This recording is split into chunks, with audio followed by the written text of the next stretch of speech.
వైవిధ్య సదస్సు నడుస్తుందో అప్పటి నుంచి 193 కంట్రీస్ పాల్గొని వాళ్ళు దాన్ని సక్సెస్ చేయడానికి ట్రై చేస్తున్నారు. దాని సందర్భంగా మేము పిల్లలందరూ కూడా ఒక జీవ వైవిధ్యం గురించి బయోడైవర్సిటీ క్లియర్ ఇన్ఫర్మేషన్ ఇవ్వడానికి ఆలోచించి బయో రన్ని బయో వాక్ని కంప్లీట్ 193 దేశాలకు వెల్కమ్ చేస్తూ ఈరోజు బయో పార్లమెంట్ అసెంబ్లీని ఏర్పాటు చేసి పిల్లలందరూ దీన్ని పేరెంట్ని టీచర్లు ఇన్వాల్వ్ చేసి దాని యొక్క గొప్పతనాన్ని గురించి క్లారిటీ చెప్పడానికి ఈరోజు బయోడైవర్సిటీ మాక్ అసెంబ్లీ చేయడం జరిగింది.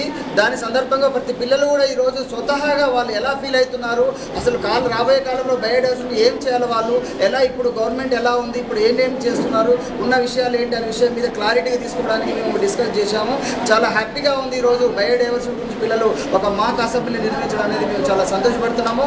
అదేవిధంగా పిల్లలందరూ కూడా రేపు భావిభారత కావాలంటే వాళ్ళు మంచి జీవనం సాగించాలంటే ఖచ్చితంగా జీవ వైద్యం అనేది ఎంతో ఆవశ్యకత ఉంది. కాబట్టి వాళ్ళందరికీ నేర్పడానికి దృష్టిలో పెట్టుకొని బయో డైవర్సిటీ మాక్ అసెంబ్లీ నిర్వహించడం జరుగుతుంది. Thank you very much.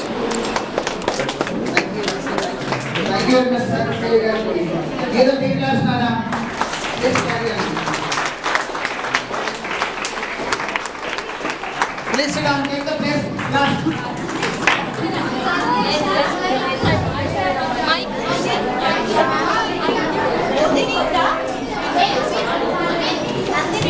Because मैं जानना चाहता हूँ कि they have said that they did not got in the dance.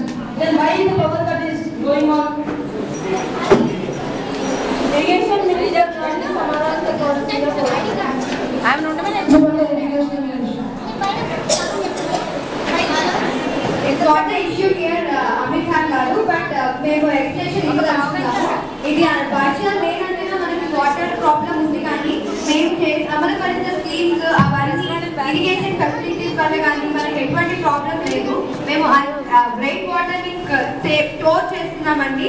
దానివల్లనే మనకి ఇంతవరకు కూడా 24 hours పవర్ కట్ లేకుండా మన ప్రభుత్వం మేనేజ్ చేస్తుంది. ఇప్పుడు వర్షాలు లేని కారణంగా అసలు మనకు 24 hours పవర్ కట్ ఉండాలి. దాన్ని మనం స్టోర్ చేసిన వాటర్ మేము అమలుపరిచిన ఇరిగేషన్ ఫెసిలిటీస్ స్కీమ్స్ ద్వారానే మనకు ఇంతసేపు పవర్ కట్ ఉంటుందండి. Hope you received your answers.